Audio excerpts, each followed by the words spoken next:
Děkuji panu závěrečníku za úvodní slovo. Mé jméno bylo řečeno Pavel Vimela a jsem projektovým manažerem projektu EMX3. Krátce k průběhu dnešního workshopu. Přivítání už v podstatě absolvovali téměř.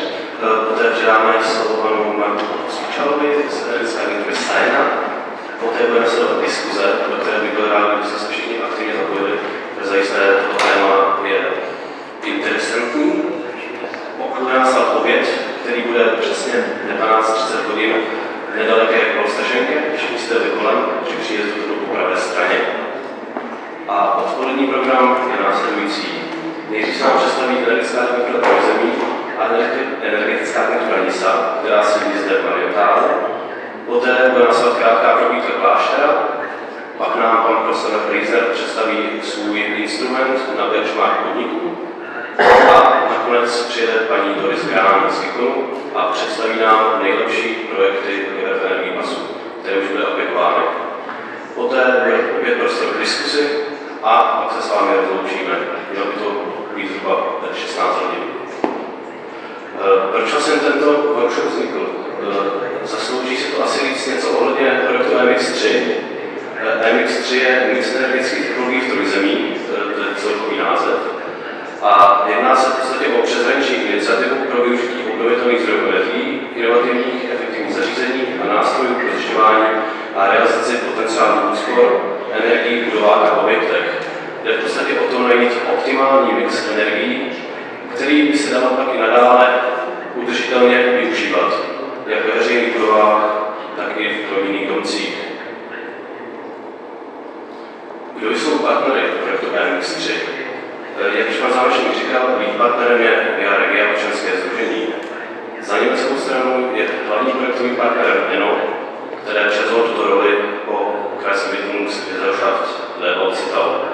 Dalšími projekty jsou město Hansdorf, ve Hansdorfu se nachází naše demonstrační fotovoltaické zařízení a pak také venkovské projekty. Projekt je zaměřen především na tyto skupiny. Je to jak veřejná správa, tak podnikání, věda a výzkum, dodavatelé, i banky, vzdělávání i obyvatelstvo. Je vidět, že projekt má velmi široký záběr a proto doufáme, že z toho alespoň některé výstupy budou i nadále užitečné. Mezi hlavní aktivity projektu EMX patří především bilancování CO2. CO2 je v poslední době velkou otázkou a vždycky, když si člověk kupujete auto, jsou tam emise CO2 a je to velké téma. Ještě větší téma je to využívání energií ve veřejné správě a v obcích a měst. Dalším tématem je European Energy Award. To je cena, která je udílena. Teďka v poslední době byla například udělána Landkreis Görlitz. A v Německu je velmi populární. V Čechách se první pokusy o implementaci této ceny ještě neosvědčily a neujaly.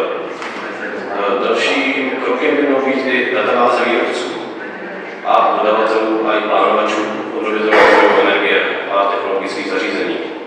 Jedná se v podstatě o to, na konkrétních případech poskytnout lidem možnost ujasnit si, jaké technologie je možné nasadit a v jakých cenových hodnotách se to v podstatě bude pohybovat. Další demonstrační fotovoltaické zařízení Hansdorf, které ukazuje, je-li opravdu možné využívat solární energii k tomu, aby byla nějaká budova energeticky soběstačná a nezávislá na provozu zvenčí. Jedná se o demonstrační projekt, který byl zaveden do provozu teprve před několika měsíci a proto na první konkrétní výsledky si musíme ještě počkat.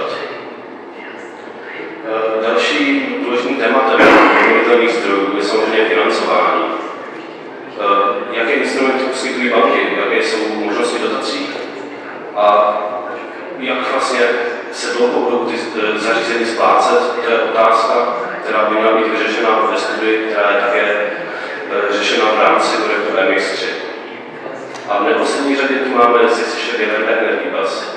To je zároveň náplní tohoto workshopu a já doufám, že nám o tomto tématu řekne víc pan Marko Svičal, kterého bych teďka rád pozval k prezentaci.